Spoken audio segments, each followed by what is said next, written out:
Farah baru naik pangkat, gaji dah RM6,000.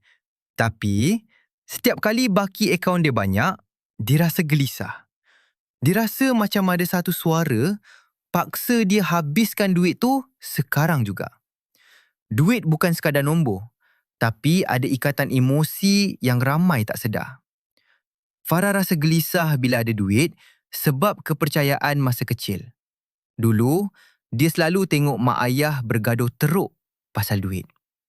Dalam otak Farah, duit itu punca stres. Jadi, cara otak dia lindungi dia adalah dengan membuang duit tu melalui belanja merapu. Dia bukan tak pandai kira-kira, tapi emosi dia tengah sabotaj dompet sendiri. Berhenti salahkan gaji tak cukup kalau otak korang pun diprogram untuk miskin sejak kecil. Follow, like dan share Myth Intel sekarang.